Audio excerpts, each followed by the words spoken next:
It's an issue that has everyone hot under the collar. I ain't gonna give up my bloody water, my family, for none of you bloody people.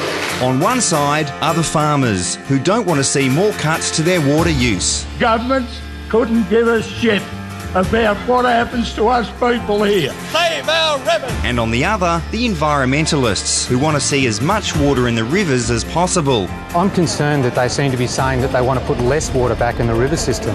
Their job is to make sure that we have the best possible chance of having a healthy river system. But what's it all about? The Murray Darling Basin is one of the world's biggest river systems, covering 4 states from Queensland down to South Australia. It's effectively a huge food bowl. A third of what we eat and drink is produced there by farmers drawing water from the rivers.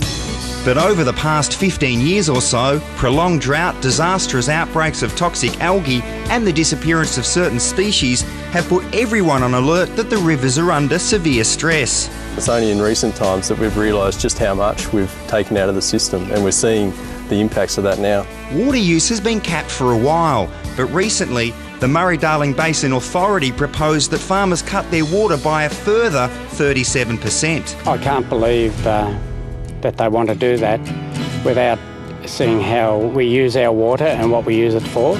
John Kennedy has grown tomatoes on the land for 30 years.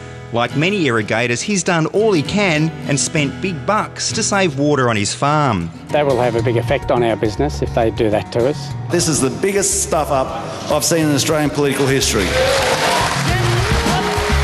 This is Lockington in northern Victoria, a town of about 400 people dependent on farming and irrigation.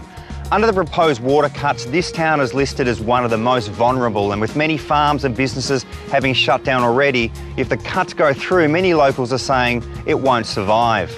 We've come out of 12 years of drought, through a lot of buyback of water already, and our communities are clearly in stress. After such a huge outcry from farmers, the Basin Authority has now indicated it may reconsider the size of the water cuts. But this has made environmentalists angry. We have to give the river back the water it needs, and if we fall below that, it's not going to do anyone any good. The mouth of the basin in South Australia really suffered under the recent drought. Are the effects of the problems with the Murray-Darling felt most of all down here? I think wetlands right along the Murray have felt the impacts, but this system is a good indicator of how we're managing the whole Murray-Darling Basin, and certainly signs over the last few years haven't been very good at all.